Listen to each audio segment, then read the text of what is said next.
Welcome back to Battlezone, the place where we dive deep into the fiercest machines on two wheels. Today, we're looking at one of the boldest cruiser returns of recent times, the 2026 Kawasaki Vulcan 2000. This bike is all about muscle, presence and raw cruising power. So strap in, because we're going for a ride. The legacy and why it matters. To understand the 2026 Vulcan 2000, you've got to know its roots. The Vulcan name has been part of the Kawasaki cruiser family since the 1980s. Back when the original Vulcan 2000 VN 2000 was introduced, it rocked a 2053cc V-twin and massive presence.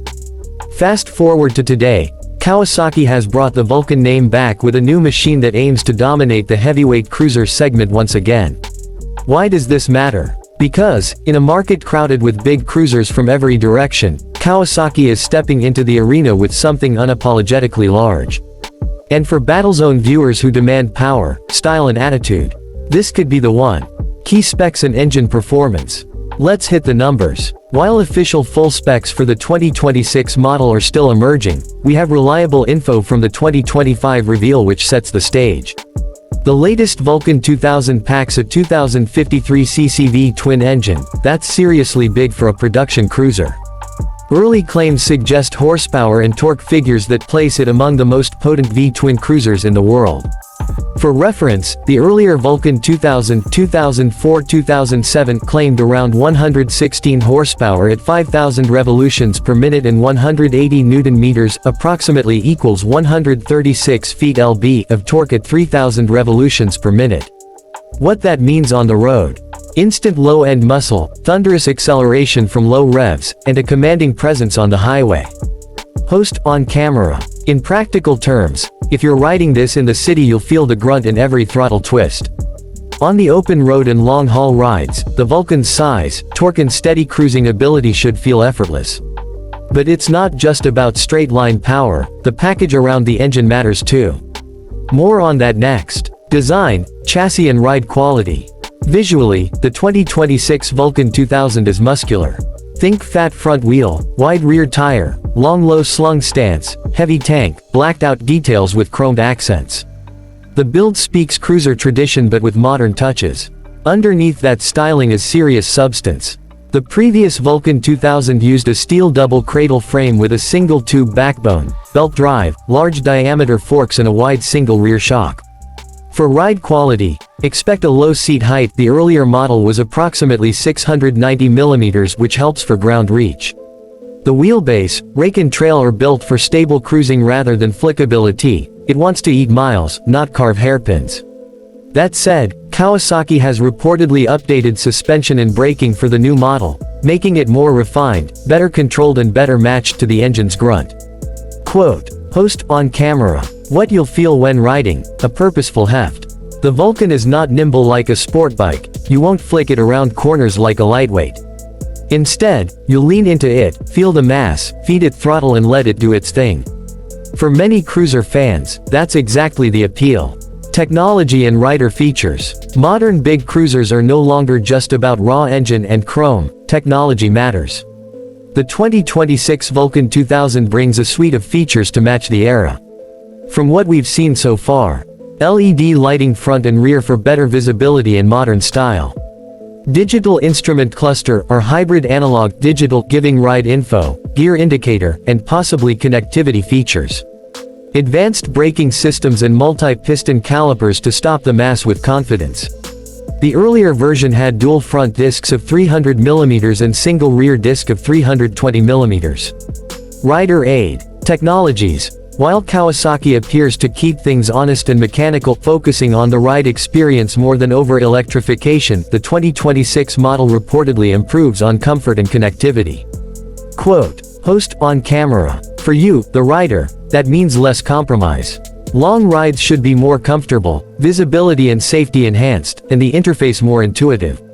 But the machine still retains that big cruiser feel rather than turning into a sport tourer disguised as a cruiser. Target rider and use case. Okay, so who is this bike for? The 2026 Vulcan 2000 is aimed at the rider who wants more than just a cruiser. They want a statement. They want presence. They want to show up and be heard before they even roll into the parking lot. If you're someone who does long highway miles, weekend trips, maybe 2-up riding with luggage, this machine gives the size, comfort, and power. If you live in heavy traffic urban zones and want something lightweight and nimble, this might not be your first pick. Also, if you're a collector or brand enthusiast, Kawasaki bringing back the Vulcan 2000 name adds heritage value. For Battlezone viewers who value history, muscle, uniqueness, this bike ticks many boxes. Comparison with rivals. In this segment we compare the 2026 Vulcan 2000 with other heavyweight cruisers. Think of models from Harley-Davidson and Indian that dominate the large cruiser market. The Vulcan's 2053cc V-twin puts it squarely in the ultra-big engine class. By leveraging its displacement, torque and mechanical simplicity, belt drive, classic cruiser architecture, Kawasaki is trying to offer an alternative to the custom bagger look many rivals use. From what we've seen in first looks, the Vulcan may undercut some rivals in price, or at least offer a lot of value for the size and heritage.